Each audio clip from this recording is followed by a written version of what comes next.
wa amma tsalitsu zawalul aqli bisukrin aw maradin. Hilangnya akal disebabkan karena faktor mabuk atau sakit.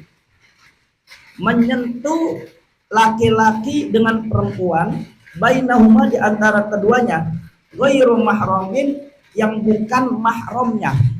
Bainahuma ghairu mahramin yang bukan mahramnya. Artinya yang bukan mahram itu adalah orang yang bisa dinikahin.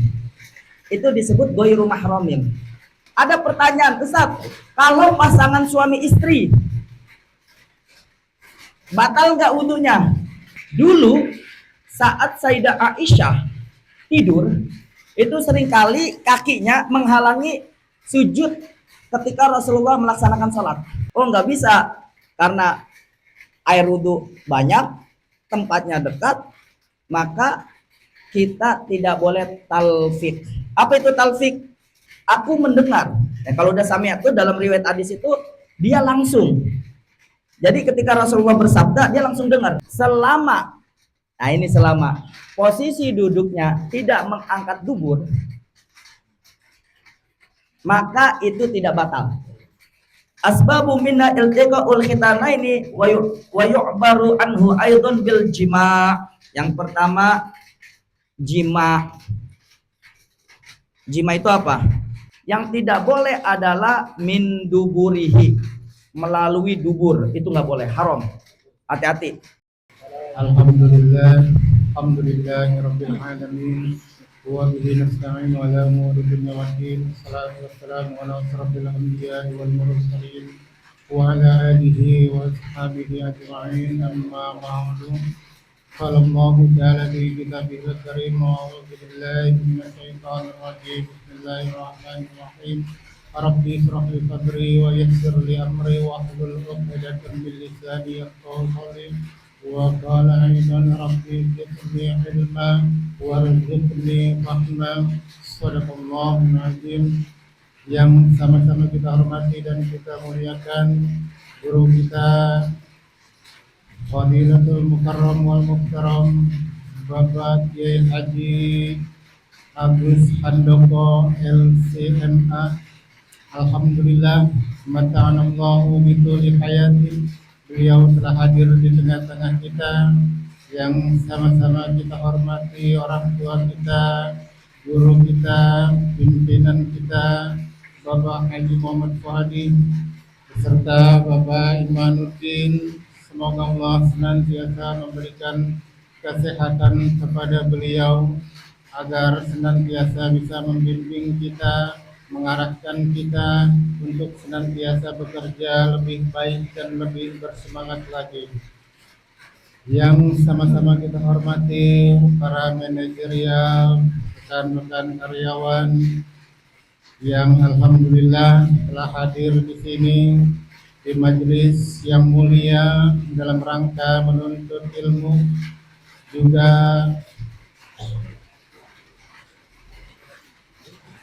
pertama-tama marilah kita panjatkan puja dan puji syukur kehadirat Allah Subhanahu wa taala yang telah memberikan nikmat iman, Islam dan ihsan kepada kita semua, sehingga pada kesempatan sore hari ini dengan cuaca yang hujan cukup deras dari tadi pagi hingga sekarang, mudah-mudahan ini menjadi berkah dan rahmat dari Allah Subhanahu wa taala agar kita senantiasa bisa lebih bersyukur dan terus bersyukur.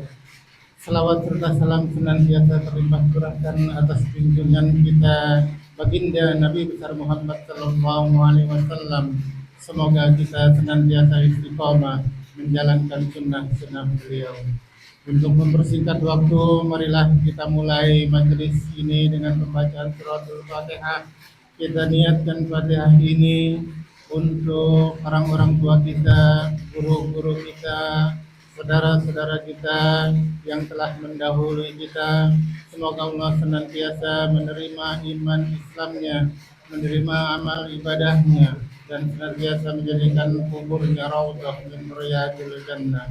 Al-Fatihah lillahi wa ila hadratin Nabi Muhammad sallallahu alaihi wasallam.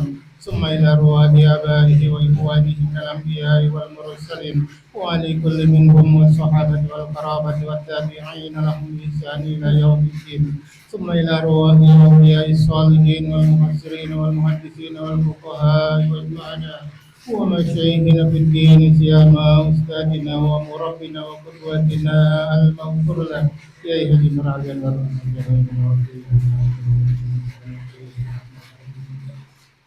وجميع مشايخنا ومعلمنا وأساتذتنا وأساتذتنا وأصولهم وفروعهم ثم إلى أرواح آبائنا وأمهاتنا وأجدادنا وجداتنا وإخواننا وأخواتنا وقراباتنا وجيراننا ومن أحسن إلينا ومن ظلمنا أو أسأنا إليه ثم إلى أرواح عبدك الفقير خصوصا الولي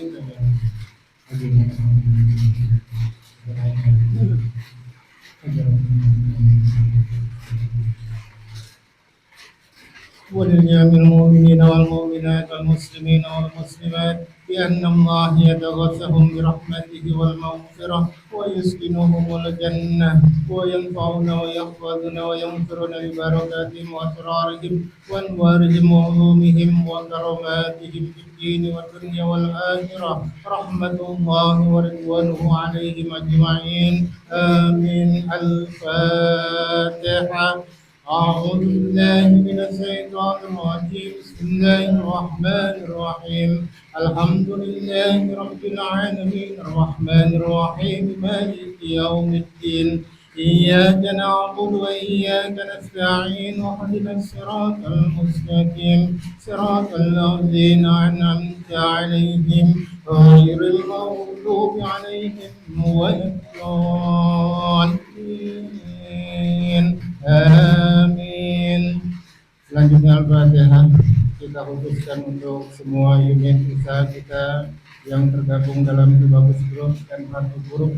Semoga Allah senantiasa memberikan keberkahan, Allah berikan rezeki yang banyak, rezeki yang halal, rezeki yang barokah, rezeki yang dapat menunjang ibadah kita kepada Allah Subhanahu wa taala ala hadithin niyah wa ala kulli niyatin salihah wa ila hadratin Nabi Muhammad sallallahu alaihi wasallam. Al-Fatihah. A'udzu billahi minasy syaithanir rajim. Bismillahirrahmanirrahim. Alhamdulillahi rabbil alamin arrahmanir rahim maliki yaumiddin iyyaka na'budu wa iyyaka nasta'in ihdinas siratal mustaqim siratal ladzina an'amta 'alaihim ghairil maghdubi 'alaihim waladdallin. Amin. Selanjutnya marilah kita dengarkan dengan hikmah lanjutan dari taklim kita pada dua minggu sebelumnya, yaitu masalah fikih yang akan disampaikan oleh guru kita Fadilatul Mukarram Dr. Agus Andoko LCMA. Kepada beliau waktu dan tempat kita berikan. Bismillahirrahmanirrahim. Assalamualaikum warahmatullahi wabarakatuh. Alhamdulillahi rabbil alamin. Alhamdulillahilladzi anzala as-sakinata fi qulubil mu'minina liyazdadu imanan ma'a imanihim. Asyhadu an la ilaha illallah wahdahu la syarika lah wa asyhadu anna Muhammadan 'abduhu wa rasuluhu la nabiyya ba'dahu. Allahumma salli wa sallim wa barik ala hadzal nabiyil karim sayyidina wa habibina wa syafi'ina wa maulana Muhammad wa ala alihi wa ashabihi ajma'in, amma ba'd. Hadratal mukarramin al-muhtaramin, para alim ulama, para asatid, wabil khusus owner dari PT itu bagus ya. Alhamdulillah Bapak Haji Fuadi yang insya Allah kita doakan mudah-mudahan diberikan kesehatan, keimanan yang istiqamah, dan dilancarkan rizkinya. Dan juga yang saya hormati Direktur PT Tubagus Bapak Imaduddin, yang kita doakan mudah-mudahan dalam memimpin perusahaan Allah berikan kesehatan, keimanan yang istiqamah, dan juga seluruh para direksi, manajer keuangan, dan juga ada manajer HRD yang penghubung saya Bapak Syam, dan juga seluruh jamaah. Tanpa mengurangi rasa takdim dan hormat saya tidak sebutkan satu persatu, yang insya Allah hadirnya kita di majelis ilmu ini dicatat oleh Allah sebagai amal ibadah kita kelak di yaumil hisab nanti. Amin ya rabbal alamin. Alhamdulillah, rasa syukur kita kehadirat Allah pada kesempatan sore hari ini. Allah mempertemukan kita kembali di dalam satu majelis, yaitu majelis ilmu dengan niat thalabul ilmi, menimba ilmu agama. Insya Allah, mudah-mudahan Allah catat semuanya duduknya kita di majelis ilmu ini sebagai investasi akhirat kita nanti di yaumil qiyamah. Amin ya rabbal alamin. Salawat beriring salam selalu tercurahkan kepada pemimpin umat baginda Nabi besar Muhammad sallallahu alaihi wasallam. Semoga kita umatnya kelak mendapatkan syafaatul ummah fi yaumil qiyamah. Amin ya rabbal alamin. Bapak-bapak yang berbahagia, sebelum kita awali kajian fikih kita dalam kitab Kifayatul Akhyar fi Halli Ghayatul Ihtisar, yuk sama-sama kita awali dengan doa. Kita bacakan suratul Fatihah. Mudah-mudahan Allah senantiasa melapangkan hati dan dada kita. Allah permudah segala urusan-urusan kita. Allah lancarkan lisan kita dalam berbicara, yang hak itu hak dan yang batil itu batil. Dan Allah tambahkan ilmu pengetahuan agama kita semua. Amin ya rabbal alamin. Ala hadhihi niyyah wa likulli niyyatin salihah wa ila hadratin Nabi Mustafa Rasulillah sallallahu alaihi wasallam. Al-Fatihah. A'udzu billahi minasy syaithanir rajim. Bismillahirrahmanirrahim. Alhamdulillahi rabbil alamin. Ar-Rahmanir Rahim. Maliki yaumiddin. Iyyaka na'budu wa iyyaka nasta'in.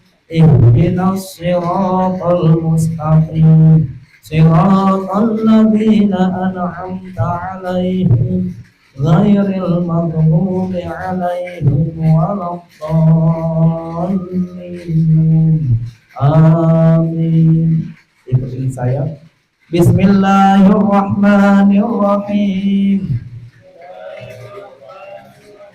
Rabbi shrah li sadri wa yassir li amri wahlul 'uqdatam min lisani yafqahu qawli. Rabbi zidni ilma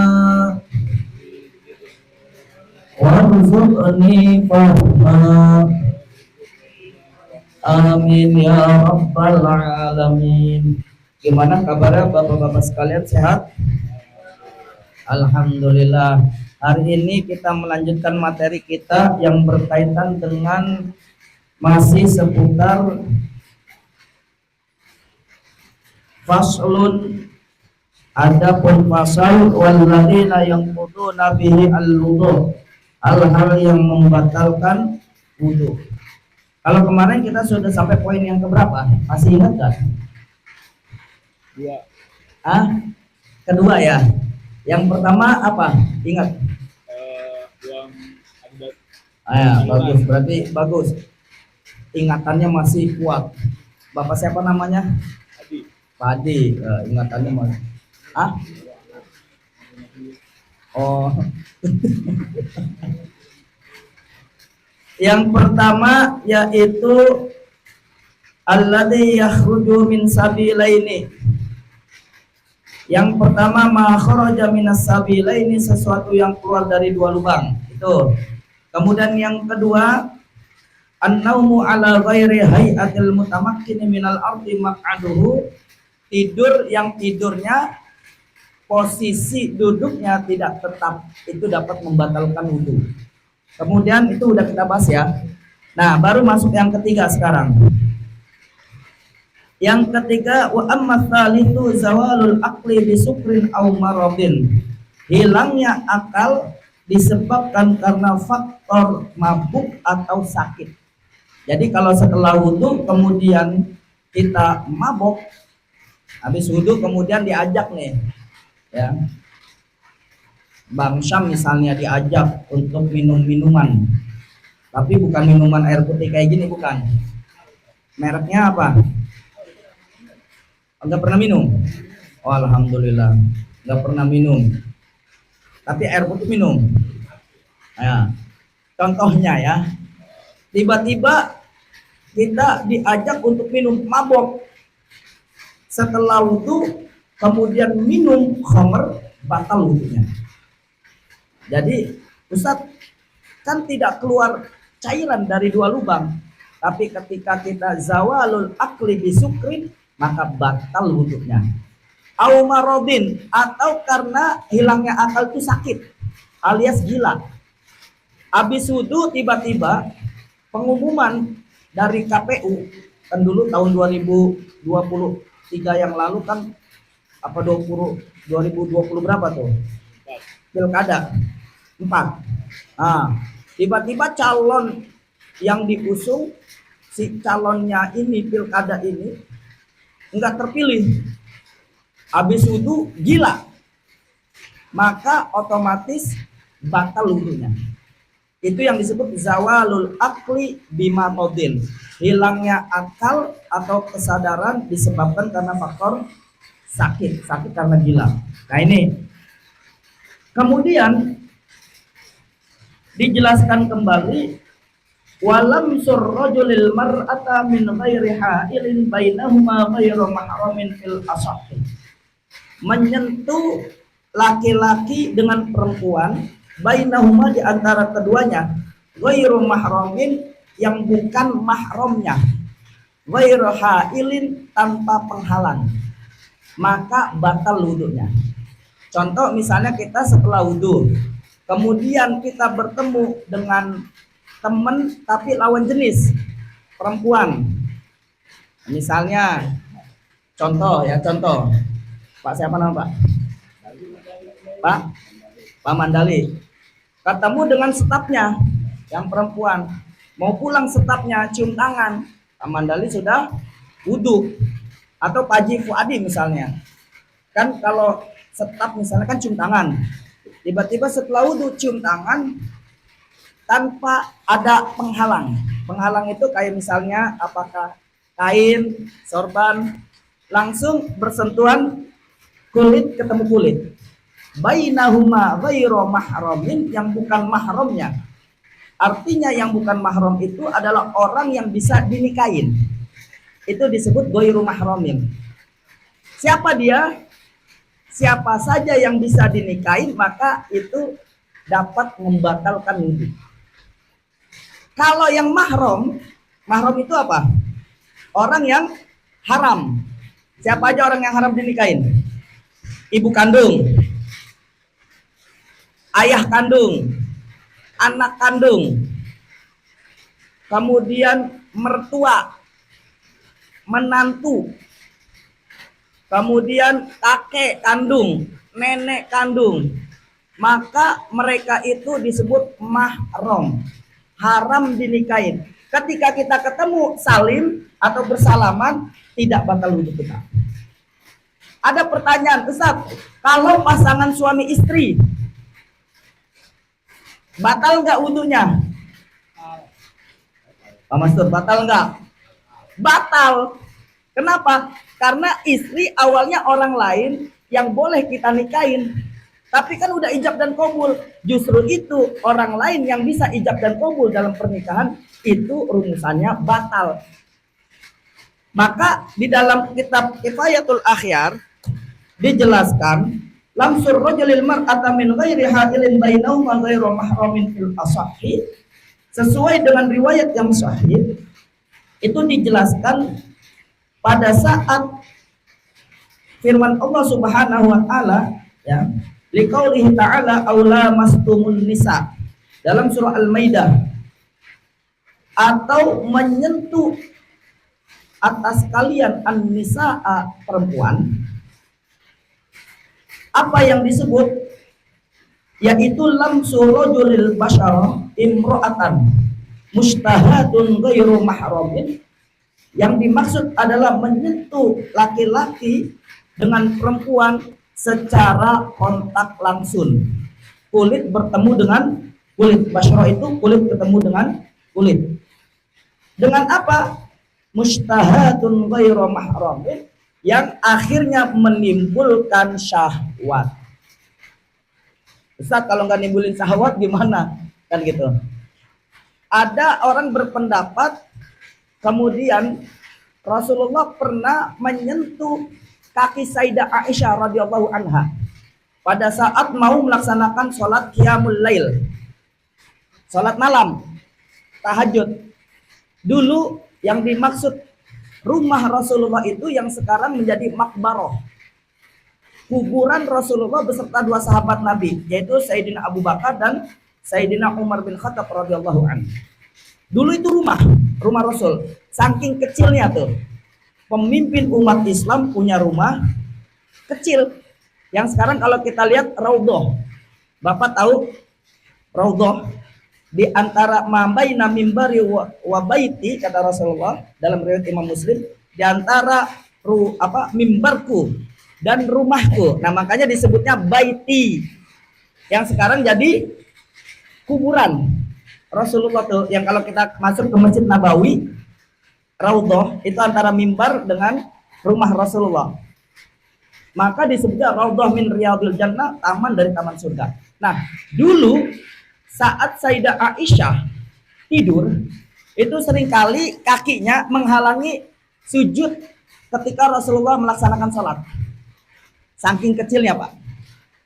Saya tanya sekarang, kalau rumah pemimpin, mohon maaf ya, Pak Lurah gede nggak rumahnya? Gede. Pak Camat? Lebih gede lagi. Pak Gubernur? Apalagi. Pak Presiden? Apalagi. Oh, Pak RW juga gede. Mana RW di sini? Pak RW gede, Pak RW ya? Alhamdulillah, itu tahadud binikmah itu, ya. Nah, Rasulullah hanya kalau kita lihat makbaroh atau kuburannya kurang lebih 10 kali 6. Coba kalau kita perhatikan, kalau kita ke Masjid Nabawi, masuk ke raudhah, itu kuburan Rasulullah enggak besar-besar amat. Nah, di saat Rasulullah Shallallahu Alaihi Wasallam mau melaksanakan sholat malam, kaki Sayyidah Aisyah itu menghalangi sujud. Akhirnya oleh Rasul dipegang, dipindahkan, kemudian tanpa mengulangi wudhunya. Inilah dalil yang digunakan oleh madhab Hanafi atau Imam Abu Hanifah, membolehkan menyentuh istri tanpa mengulangi wudhunya. Tapi Imam Syafi'i berpendapat beda. Kita kan madhabnya Imam Syafi'i ya. Kalau Imam Syafi'i ihtiyatan, kehati-hatian, ketika perintah Allah dalam surah Al-Maidah, Allah sebutkan aula mastumun nisaa, atau menyentuh kalian seorang perempuan. Perempuan itu dimaksud adalah orang yang ghairu mahramin, yang tidak haram untuk dinikahi. Maka tetap menurut pendapat Imam Syafi'i berdasarkan ayat surah Al-Maidah tadi, batal wudhunya. Kalau nyentuhnya tidak ada penghalang, artinya langsung kontak. Makanya bapak dengan ibu, suami istri, kalau sudah berwudhu, jangan sekali-kali menyentuh langsung kulit dengan kulit. Nah, kalau kita mazhabnya Imam Syafi'i. Kenapa? Karena kehati-hatian Imam Syafi'i, tidak mau ceroboh, ya. Namun bagaimana Ustaz kalau kita kondisinya di Mekah? Ketika melakukan tawaf, jutaan manusia dan susah kita untuk melakukan wudhu kembali ketika kita menyentuh perempuan. Apa yang harus kita lakukan? Kita berpindah madhab kepada madhab Hanafi. Kenapa? Karena kondisi yang tidak memungkinkan ketika kita menyentuh, apalagi kalau berdesak-desakan.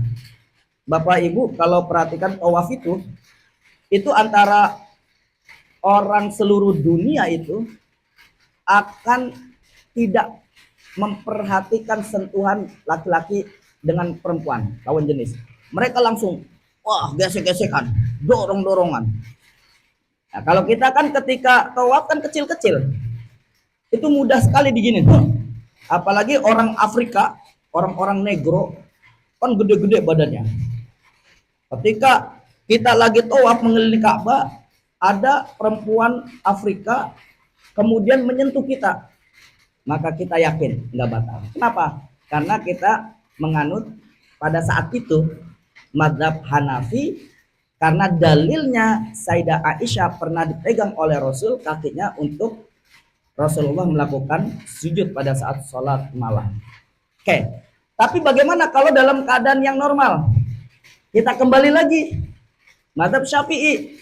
Karena apa? Kondisinya tidak seperti kita di Mekah. Jadi Bapak jangan nanti, saya kalau gitu mendingan mazhab Hanafi lah. Kayaknya enak nih. Soalnya kenapa? Enggak susah-susah wudhu lagi, apalagi musim hujan, dingin kan gitu. Oh nggak bisa, karena air wudhu banyak, tempatnya dekat, maka kita tidak boleh talfik. Apa itu talfik? Dalam kaidah usul fiqh adalah ikhtilatu baina madhhabaini, menggabungkan, mencampur adukan dari kedua madhab, yang tujuannya supaya mempermudah-mudahin gitu. Jadi bukan mempermudah saja, tapi mudahkan. Itu yang tidak boleh. Yang disebut dalam ilmu usulul fiqh disebut talfiq. Nah itu nggak boleh. Baik, kita kembali lagi. Berarti yang membatalkan selanjutnya adalah lamsur rajulil mar'ata min ghairi ha'ilin bainahuma ghairu mahramin fil asah. Kemudian yang terakhir yang membatalkan wudu adalah wamassul farji bi batnil kaffi, menyentuh alat kelamin atau memegang alat kelamin bi batnil kaffi dengan telapak tangan. Habis mandi nih. Habis mandi. Kemudian kita wudu. Setelah wudu nggak sengaja nih pakai anduk lap-lap, tiba-tiba al-kaf itu adalah telapak tangan. Kemudian menyentuh atau memegang al-farj. Al-farj itu alat kelamin yang diidentikan perempuan atau alat kelamin az-zakar, yaitu alat kelamin laki-laki, langsung tek atau gatal garuk-garuk langsung nyentuh, maka batal wudunya. Ustaz, kalau megangnya itu pakai celana, ya pakai sarung misalnya, kan biasa kalau sarung kan enak tuh untuk garuk-garuk kan gitu ya, kalau lagi gatal garuk langsung. Tapi pakai sarung batal nggak? Kagak. Kalau pakai sarung kagak batal. Tapi kalau langsung menyentuhnya bibatnil kaffi, telapak tangan, kemudian memegang, maka batal. Kemudian ditanya, apa sih yang dimaksud bibatnil kaffi? Dijelaskan di dalam kitab Kifayatul Akhyar fi Halli Ghayatul Ihtisar.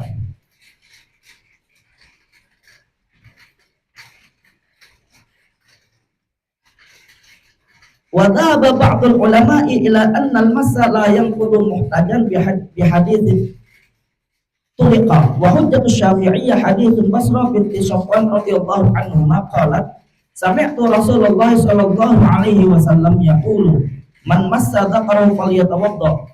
Sahahu al-Imam Ahmad wa Tirmidzi wa ghairihima. Wa qala al-Hakim huwa ala syarti syaikhaini. Wa qala al-Bukhari annahu asahha syai'un fil bab qala Ibnu Hibban wa ghairuhu wa khabaru tuliqa fi 'adamin naqdi mansukhun bihi. Baik. Kemudian ada pendapat bahwasanya memegang alat kelamin itu tidak membatalkan. Ini ada pendapat dari sebagian ulama, memegang alat kelamin tidak membatalkan.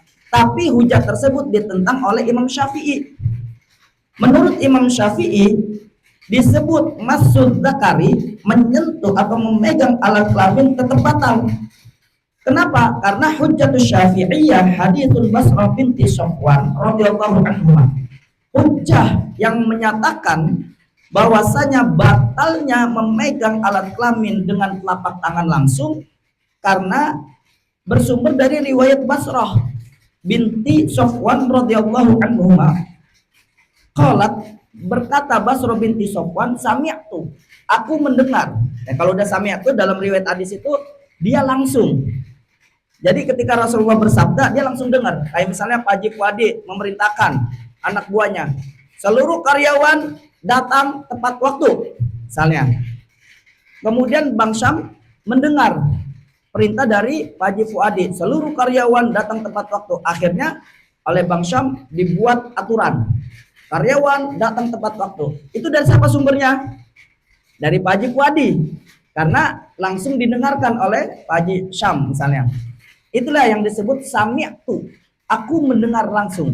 Kata Basrah binti Sofwan, Rasulullah sallallahu alaihi wasallam yaqulu, Rasulullah sallallahu alaihi wasallam bersabda, man massa dzakarahu falyatawadda. Barang siapa massa dzakarahu, memegang alat kelaminnya, falyatawadda, maka berwuduklah. Artinya ini perintah Rasulullah, jika seseorang setelah berwudu kemudian menyentuh atau memegang alat kelaminnya, yang dimaksud adalah ghairu hailin, tanpa penghalang, langsung dengan batnul kaffi. Ini dijelaskan oleh Imam Taqiyuddin Al-Hasani Al-Hasan Ad-Dimishqi Asy-Syafi'i dalam kitab Kifayatul Akhir. Yang dimaksud adalah bibatnil kaffi, dia pegang langsung. Maka kata Rasulullah, falyatawaddo, maka berwuduklah. Dan hadis ini diriwayatkan oleh Imam Ahmad dan Imam Tirmidzi. Wa qala al-Hakim, dan berkata Imam Hakim, huwa ala syarti syaikhaini, riwayat hadisnya sudah memenuhi syarat dari dua riwayat syaikhaini, itu disebut Bukhari wa Muslim. Nah, ini berarti sahih. Ya, artinya kalau dijelaskan. Kemudian waqala al-Bukhari innahu ashahha syai'un, dan berkata Imam Bukhari, sesungguhnya hadis yang menyatakan man massa dzakarahu falyatawadda itu telah disahihkan. Jadi benar-benar, jadi bukan kata qala Albani, bukan qala bin Bas, bukan. Ini langsung ulama masa tabi'in, ya. Jadi kita artinya ahli-ahli hadis kemudian menyatakan bahwasanya hadis tentang man massa dzakarahu falyatawadda ini kekuatan hadisnya kuat, yaitu sahih.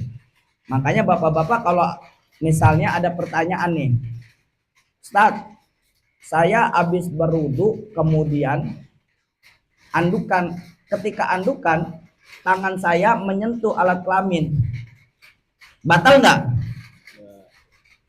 Nggak sengaja Ustadz, batal nggak? Batal nggak kira-kira? Tetap batal. Kenapa? Karena kalimatnya di dalam hadis itu man massa dzakarahu falyatawadda, bi amdin am bi ghairi amdin falyatawadda, sengaja maupun tidak, megang langsung dengan telapak tangan kita, maka ulangi wudhu kita. Oke, itu ya, jelas ya. Oke, ini tentang hal-hal yang membatalkan wudu 5 macam. Nah, sebelum saya memasuki faslun walladzi yujibul ghusla sittatu asya'a, adapun pasal yang wajibnya, yang menerangkan tentang wajibnya mandi ada 6. Tapi sebelum saya masuk ke bab lain, ada pertanyaan nggak tentang batalnya wudu? Silakan.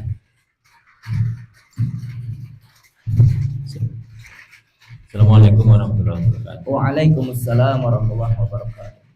Saya tuh pernah mengalami, kalau dibilang pingsan, tapi masih dalam keadaan saya duduk. Nah, Mungkin karena kecapean, jadi sekilas tuh pandangan saya tuh hitam semua itu. hmm. Nah, saya bercoba bersandar, tapi bersandarnya itu dalam keadaan antara sadar tidak. Itu termasuk membatalkan wudhu atau gimana? Baik. Berkaitan dengan an-naumu ala ghairi hayatil mutamakkini 'alal ardi maq'aduhu, hal yang membatalkan wudhu itu tidur yang posisi duduk dalam tidurnya itu tidak tetap. Bagaimana dengan tidur posisinya seperti sila, nyender, seakan-akan sudah hilang kesadarannya. Selama posisi duduknya tidak mengangkat dubur, maka itu tidak batal. Beda dengan kalau Bapak tidurnya gini. Saya contohkan. Nah, ini kan ada tembok masjid misalnya. Nunggu khutbah Jumat. Sambil gini nih duduknya. Ngangkat duburnya. Pada saat Bapak seakan-akan kemudian zawalul akli, hilang kesadarannya, tak. Maka ketika qomat falyatawaddo, maka ulangi wudunya. Kenapa? Karena posisi duduknya ini yang menyebabkan dikhawatirkan keluarnya fasa, yaitu angin dari dalam bawah dubur. Loh, kok bisa? Karena begini, pada saat kita mata tertutup, otomatis tingkat kesadaran kita akan hilang. Dan dikhawatirkan kemudian di dalam perut kita tidak bisa tertahan yang namanya sirkulasi angin. Disitulah dikhawatirkan menurut mazhab Imam Syafi'i, kalau tidurnya tidak tetap duduknya di atas bumi, artinya ketika kita berpijak, maka itu batal wudhunya. Nah, kalau tadi Bapak hanya sebatas tapi duduknya masih tetap gini. Nah, ini lagi. Tak, bangun lagi, tapi tetap seperti ini. Duburnya tetap berpijak, ya berpijak artinya tidak ngangkat, maka tidak batal. Jadi bukan masuk ke zawalul akli, pingsannya itu. Kalau zawalul akli yang istilahnya adalah tidur, itu hilang benar-benar kesadaran, tidak ingat, bahkan tidak mendengar khutbah Jumat. Kalau pingsan dalam arti bisa zawalul akli bimarodin istilahnya. Dia pingsan karena sebab penyakit, misal tak jatuh, atau posisinya pada saat dia kemudian kelelahan, kena penyakit jantung atau apa, pingsan. Nah, itu batal gitu.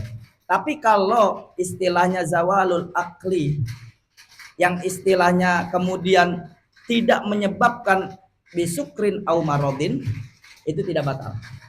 Itu jelas ya. Nah, kayak tadi duduk tapi sambil tidur, tapi duduknya tadi tetap walaupun gini nggak batal. Makanya kalau alangkah baiknya bapak-bapak kalau sholat Jumat mendengarkan khutbah itu jangan senderan. Khawatir kalau senderan, khawatirnya nanti bapak akan ngangkat tuh. Kalau senderan gini, itu kalau udah ngangkat dubur itu dia tidak bisa, tidak bisa rapat lagi dan khawatir tuh keluar angin.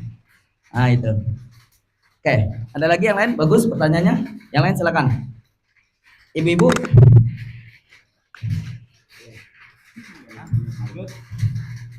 Kalau ada, silakan. Lanjut ya. Kita lanjut supaya cepat ini. Faslun walladzi yujibul ghusla sittatu asya'a. Adapun fasal itu menerangkan hal-hal yang mewajibkan mandi. Ada 6 sebab. Ini 6 sebab. Jadi ada istilah al-ghuslu mustahab. Ada istilah wajibul ghusli. Ada mandi yang sunnah, ada mandi yang wajib. Nah, kita hari ini menjelaskan tentang apa sih mandi wajib itu, sebab-sebabnya. Maka di dalam kitab Kifayatul Akhyar dijelaskan, salah satu tashtariku fiha rijalu wan nisa'u. Ada 3 dari 6 yang berkaitan antara laki-laki dan perempuan. Gabungan sebabnya dia wajib mandi, gabungan laki-laki dan perempuan terkena. Nah, kemudian yang 3 lagi, yang disebutkan 3 lagi itu khosolin nisa, khusus untuk perempuan. Jadi kalau 3 bisa dialami laki-laki dan perempuan, dan 3 lagi khusus untuk perempuan. Jadi 6. Apa saja yang 3 yang dimaksud dengan tashtariku fiha rijal wan nisa? Yang pertama, wahia iltiqaul khitanaini, bertemunya 2 alat kelamin. Bertemunya 2 alat kelamin. Apa yang dimaksud 2 alat kelamin itu? Asbabu minna iltiqaul khitanaini wa yu'baru anhu aidon bil jima'. Yang pertama, jima'. Jima' itu apa? Kalau kita tahu jamaah itu apa artinya? Jamaah berkumpul. Kalau jima' 2 orang yang berkumpul jadi satu. Itu istilah dari bahasa Arab. Makanya kalau di dalam bahasa Arab, jamaah asal katanya ja, jim, mim, ain. Tapi kalau kita salah harokat, mari kita bersama-sama jimaah. Mari kita sama-sama jima. Berarti maknanya apa? Bersetubuh. Nah, makanya harokatnya ada jim fathah, ada jim kasro. Jangan keliru tuh nanti ya. Ya Pak Mastur nanti, yuk kita sama-sama jima yuk. Jima. Sama-sama menyatukan gitu. Nah, sebab dari iltiqaul khitana ini adalah al-jima', yaitu bersetubuh. Wa ibaratun an taghyibil hasyafah au qadriha fi ayyi farjin kana sawa'un ghaibun fi qabli imra'atin au bahimatin au duburihima au duburi rajulin saghirin au kabirin hayyin au mayyitin. Yang dimaksud ibarah tentang jima' itu adalah masuknya hasyafah. Hasyafah itu kepala, apa istilahnya ya? Mohon maaf ya ibu-ibu, ini karena fikih ya. Kepalanya punyanya siapa? Punya Pak Bustomi ya. Punya Pak Bustomi. Kepalanya itu tagyib, melebur ke dalam farj. Nah, kemudian dijelaskan kembali au qadariha fi ayyi farjin kana sawaun, atau sesuai dengan kadar itu ukuran. Ukurannya seperti apa gitu. Yang dimaksud imro'atin min qubulu imro'atin au bahimatin, baik dari meleburnya dari lubang depan wanita au bahimatin. Bahima itu, mohon maaf, bahima itu hewan. Makanya disebut kalau bahimatul an'am itu binatang ternak. Kan ada orang ya hipersek, kemudian dia salah, apa istilahnya itu, kelainan seks. Dia suka sama hewan, sama kuda, dia masukin kuda. Maka sekalipun itu hewan, itu disebut jima. Hati-hati nih. Hukumnya tetap jima. Kemudian dijelaskan juga auduburihima, atau dimeleburkan alat kelaminnya ke dubur. Itu disebut jima. Boleh nggak kira-kira ke dubur? Haram, nggak boleh Pak.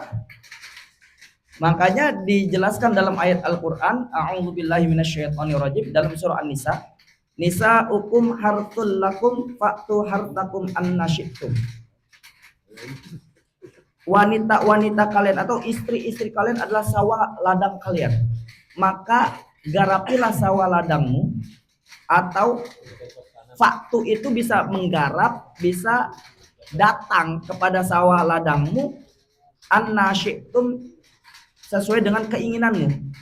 Tapi di ayat selanjutnya fattaqullah, maka taatlah kalian kepada Allah, takutlah kalian kepada Allah. Artinya yang boleh jima itu adalah pada tempat-tempatnya yang Allah perbolehkan. Yang tidak boleh adalah min duburihi, melalui dubur, itu nggak boleh, haram. Hati-hati. Jadi bapak-bapak yang suka istrinya melalui dubur itu haram hukumnya. Ya, jangan sampai itu kita lakukan. Suatu saat ada seorang dokter, dia menceritakan kepada seseorang bahwasanya banyak pasien dari LGBT yang suka sesama jenis, ternyata dia punya penyakit duburnya sudah tidak bisa menahan kotorannya.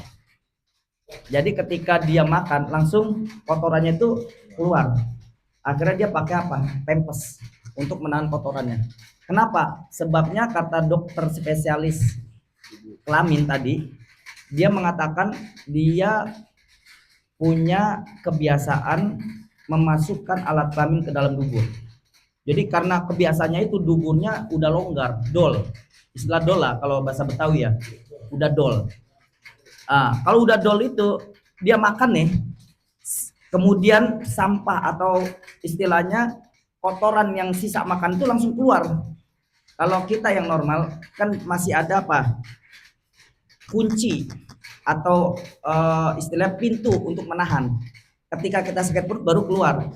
Kalau ini yang LGBT ini dia sudah tidak ada tahanan lagi. Jadi pada saat dia makan, kemudian kotorannya langsung keluar. Dia udah nggak bisa nahan. Dan itu menyengsarakan orang tersebut. Akhirnya selalu pakai pampers. Nauzubillah. Makanya hati-hati. Sesuatu yang diharamkan oleh Islam itu pasti ada mudorotnya. Haram dari dubur pasti ada mudorotnya. Nggak mungkin ada manfaatnya. Dan lagi pula apa enaknya ya Pak ya? Betul nggak? Enak apa Mas Sur kira-kira? Nggak enak lah jelas ya. Itu nauzubillah. Nah, yang nggak boleh. Nah, bagaimana ada nggak yang mau nanya? Kalau misalnya dari, mohon maaf, mulut. Ini fikih ya, kita berbicara fikih, bukan berbicara porno, bukan. Istilahnya dari apa namanya? Enggak, istilahnya oral seks. Boleh nggak?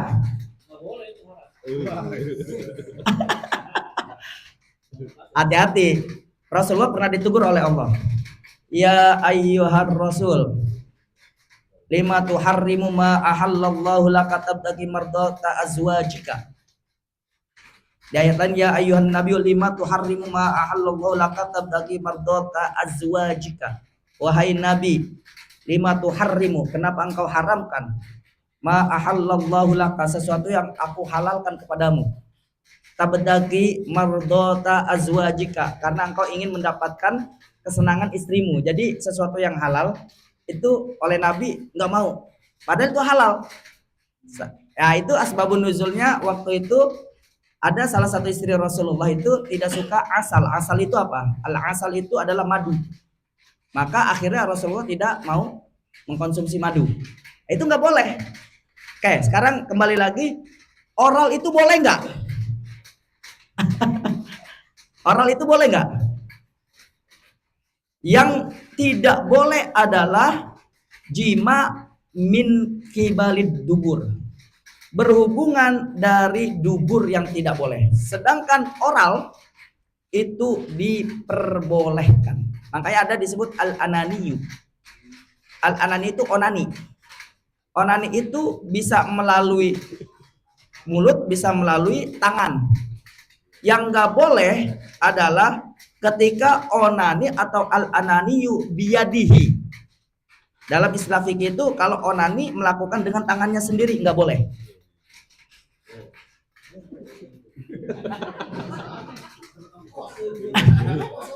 Yang boleh gimana Ustadz? Yang boleh adalah al-ananiyu biyadi zaujatihi. Onani yang dilakukan dengan tangan istrinya. Kenapa? Karena istrinya haidhah, sedang menstruasi, sedang haid. Maka solusinya adalah selama 2 minggu dia haid atau 1 minggu dia haid, laki-laki itu seringkali ada istilah apa namanya? Apa kalau istilah laki-laki tidak tahan untuk tidak melakukan hubungan seks misalnya. Kemudian pikiran dia akan digoda syaitan untuk keluar. Nah, ini yang dilarang dalam agama. Wala taqrabuz zina innahu kana fahisyatan wa sa'a sabila. Jangan sekali-kali dekati zina. Artinya mudaratnya ketika dia keluar tiba-tiba ada plus. Pijat plus. Nah, itu bahaya tuh. Ada nggak yang pernah ke dalam? Astagfirullah. Berdasarkan survei. Oke. Nah, itu hati-hati. Maka bagaimana solusinya? Islam memberikan solusi. Istri ketika diminta suami, yang tidak boleh adalah ketika haid. Oleh Allah dikatakan yas'alunaka 'anil mahid qul huwa adzan fa'tazilun nisaa fil mahid. Ketika engkau ditanya hai Muhammad tentang mahid itu adalah tempat di mana keluarnya darah haid, itu mahid. Bukan wanitanya. Makanya salah kaprah dalam penafsiran ini disangkanya haidhahnya, wanita yang sedang haid. Akhirnya di karantina tuh. Zaman masyarakat Arab jahiliyah, wanita yang sedang menstruasi itu diasingkan ke hutan. Ibu-ibu untung hidup zaman sekarang. Kalau dulu hidup zaman masyarakat Arab jahiliyah, kalau ibu-ibu sedang menstruasi diasingkan ke hutan atau ke gurun pasir, nggak boleh di dalam satu rumah dengan suaminya. Tapi Islam datang turun ketika ditanya tentang al-mahid qul huwa adza, katakanlah tempat keluarnya darah menstruasi itu adalah kotor. Makanya dibilang adzan itu kotor, adza. Fa'tazilun nisaa fil mahid, maka jauhkanlah oleh kalian fil mahidi, di dalam tempat di mana keluarnya darah haid. Artinya enggak boleh kalian memasukkan ke dalam faraj itu. Haram. Ustadz, gimana yang bolehnya? Berarti apa? Fauqas surrah, di atas pusar ke atas. Kalau gitu boleh enggak? Maka hukumnya boleh. Yang nggak boleh tahta surrah, di bawah pusar, itu nggak boleh. Makanya kalau bisa digembok. Kalau lagi head nih para ibu-ibu, gembok suaminya, nggak boleh nyentuh-nyentuh. Kalau di atas boleh nggak? Nah, ini bukan porno ya, tapi harus paham nih, Bu. Ibu harus tahu juga bahaya kalau suami tidak tersalurkan dalam 2 minggu. Kemudian suami melakukan kemaksiatan di luar, ibu yang dosa. Ibu yang dosa. Kenapa? Karena suami itu ketika 2 minggu dia puyeng, tidak tersalurkan. Makanya di dalam fikih bagaimana solusinya ketika dilarang fa'tazilun nisaa fil mahid, maka jauhkanlah oleh kalian tempat darahnya keluar itu, yaitu faraj. Tempat darah haid itu keluar, nggak boleh. Berarti bagaimana kalau misalnya laki-laki minta kepada istrinya yang sedang haid untuk mengeluarkan dengan tangannya? Boleh nggak? Boleh. Ini solusinya. Islam itu agama yang memberikan solusi. Jadi ajaran Islam itu bukan agama yang ngelarang tapi tidak ada solusi. Hanya saja kita terkadang, mohon maaf, karena kita jarang ngaji, kemudian kita memikirkan agama Islam itu kaku. Nggak bisa ini, solusinya nggak ada. Yang penting ente taat. Perintah Allah ini, ente taat.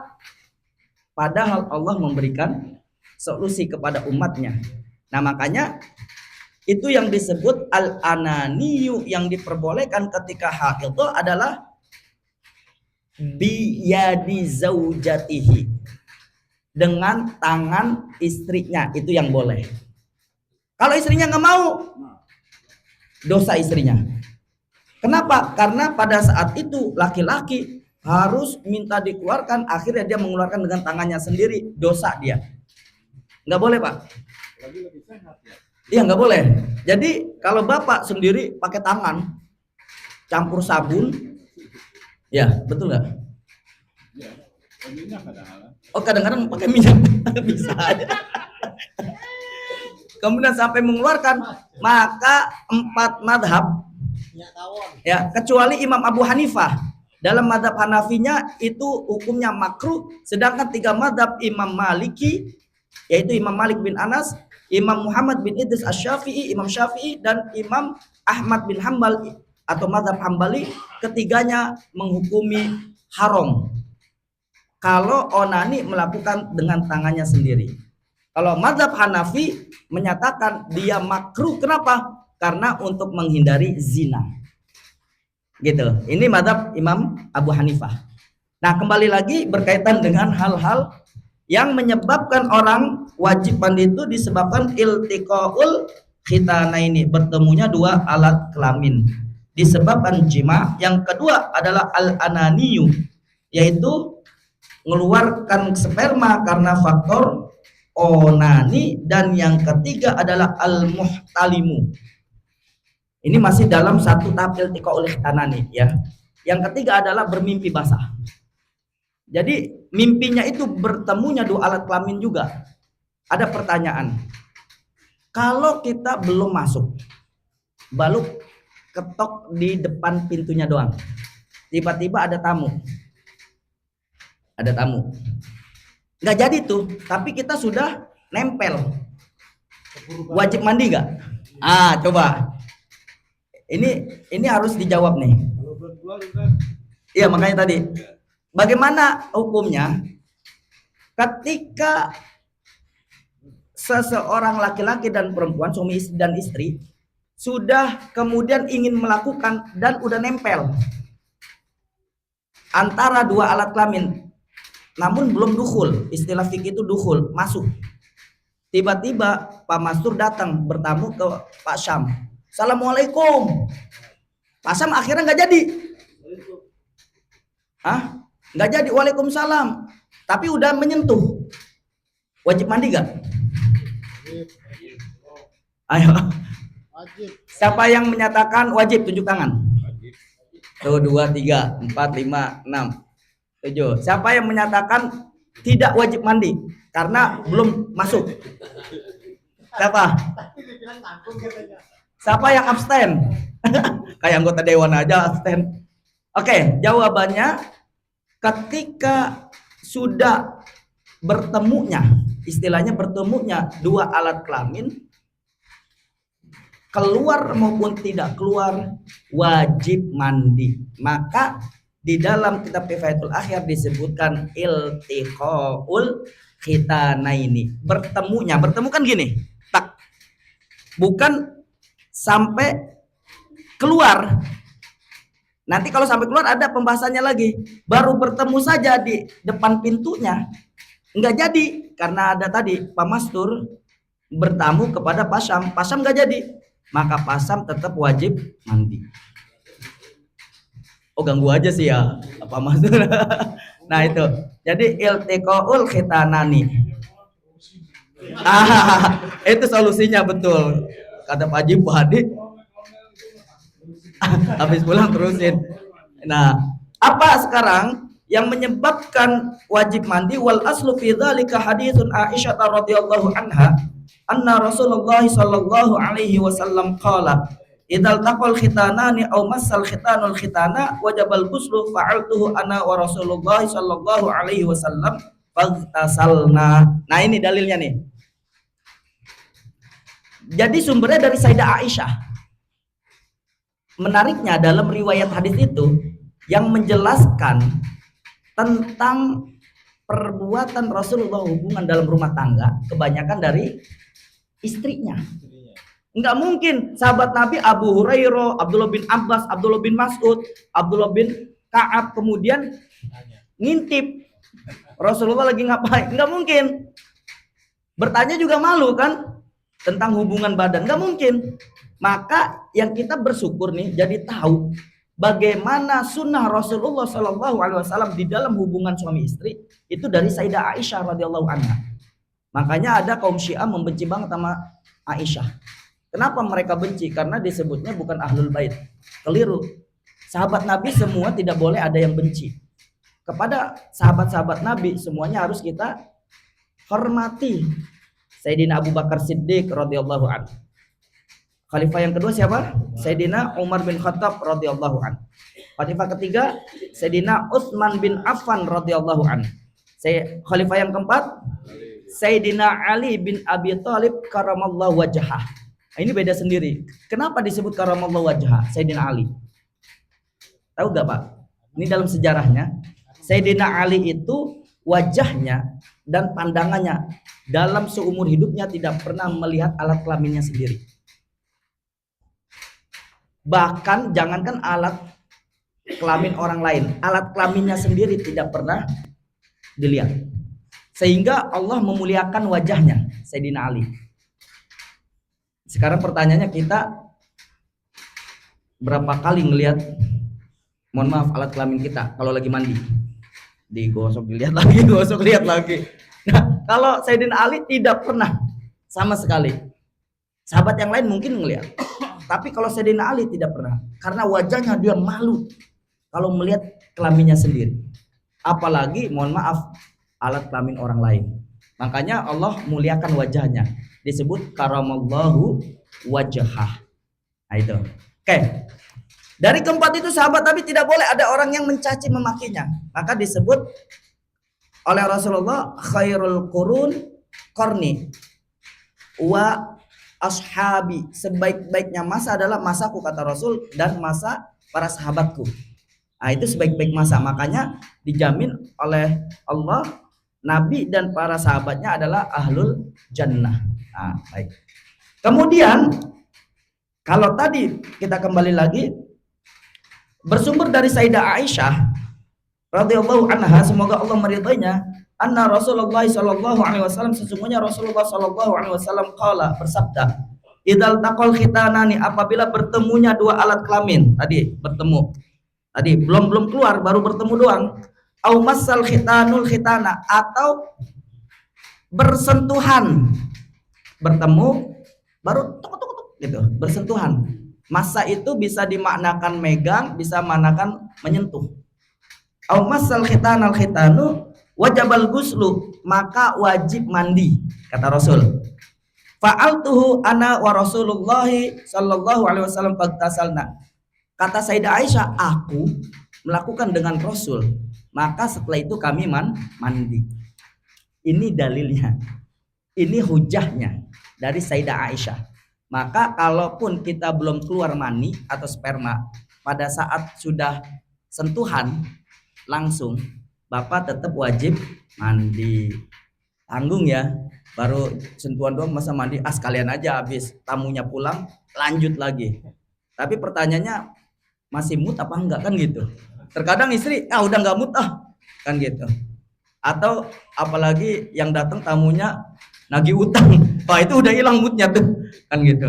Nah, oke, itu ya yang pertama, iltiqaul khitananil khitana. Baik. Ada pertanyaan dari sini, dari satu sebab kenapa wajibnya mandi. Ini jam berapa sekarang? Tolong diingatkan ya kalau lewat jam 5. Oh, hampir jam 5. Ya, silakan ada yang bertanya. Monggo.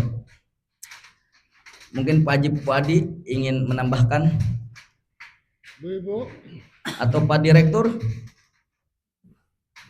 Cukup? Oke. Ini kayaknya mau nanya nih. Penasaran nih kayaknya. Ayo silakan. Enggak apa-apa. Tanya aja. tadi nanya. Udah jangan penasaran, tanya. Ah. Lewat ya. Ya. Rentetan tadi. Tadi kita mau tanya tapi yang agak udah ada kelewat. Tadi yang membatalkan wudhu yang telapak tangan Ya. menyentuh alat kelamin kan kalau nggak sengaja misalnya punggungnya gitu, maksudnya bukan telapak. Ya. Misalnya jari gitu. Oke. Kesentuh misalnya kita tadi pas mau lepas anduk gitu kan Ya. ke ini tapi bukan telapak. Itu batal nggak Tan? Oke. Ya. Kalau dalam kitab Kifatul Akhyar disebut fi batnil kaffi, batnun itu kan perut. Al kafu itu telapak. Yang disebut perut tangan yang mana ya? Ini apa ini? Ini kan berarti ya. Oke. Berarti batnul kaffi itu kalau ketika kita masuk memegang dengan ini. Ini yang batal. Nah, bagaimana ini? Maka ulama di dalam Syawafi itu menyatakan tidak batal. Apalagi nggak sengaja. Makanya alangkah baiknya kalau untuk kehati-hatian, Bapak habis mandi buka anduk. Anduknya dilapnya jangan deket-deket itu alat kelamin. Kalau bisa pastikan sudah pakai sarung gitu. Kalau lagi mandi kemudian berhanduk. Apoteka. Ya, pakai daleman. Makanya gini. Disunahkan sebetulnya kalau Baitul Khala atau Al-Hammam disebut kamar mandi atau WC itu kan disebut tempatnya makanul lil jin. Tempatnya jin. Bapak seringkali terjadi yang disebut jatuh dalam kamar mandi. Ya mungkin karena kalau secara logika jatuh dia kepleset karena jarang dibersihin. Jadi licin kan bilapnya atau lantainya. Apalagi mohon maaf kalau misalnya yang buang air kecil itu nggak pernah disiram. Oh itu jin itu paling suka Pak. Bener. Kalau Bapak tidak percaya, coba Bapak minta sama Allah supaya diperlihatkan makhluk gaib. Itu jin itu paling suka kamar mandi yang tidak pernah disiram. Dia menjilat-jilati. Itu dalam kitab Wiqayatul Insan minal Jinni wasyayatin. Disebutkan itu jin itu suka tempat pertama yang disebut al-hammam, kamar mandi. Maka kamar mandi di rumah kita jangan sekali-kali kotor. Kalau ada pembantu minta bersihin tiap hari aja. Aromanya juga dikasih pewangi lah. Jangan sama sekali nggak ada kapur barus, walaupun kapur barus tapi itu untuk mengusir ini bau-bau yang nggak enak. Karena jin itu paling suka kamar mandi yang jorok, yang bau, yang tidak pernah disiram. Dia menganggap penghuni rumah tersebut kalau sering kencing gak disiram adalah tuannya, karena dia menjilati air kencing kita. Apalagi ibu-ibu, kalau udah kencing tidak disiram itu paling suka jin. Makanya kan seringkali ada orang tiba-tiba kepleset jatuh, meninggal, stroke. Itu mungkin secara logika adalah dia jarang membersihkan, tapi tempatnya Baitul Khala itu ada tempat kesukaannya jin. Nah, makanya alangkah baiknya itu dibersihkan. Juga jangan sampai takhayyala fil hammam. Takhayyala itu artinya menghayal. Dalam kamar mandi sambil nongkrong, andai kata, jikalau, seandainya, apabila, menghayalnya tinggi. Nah ini bahaya. Karena jin akan masuk ke dalam yajri majrad dam.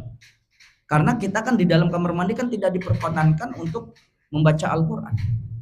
Nggak boleh kita baca kalimat thayyibah.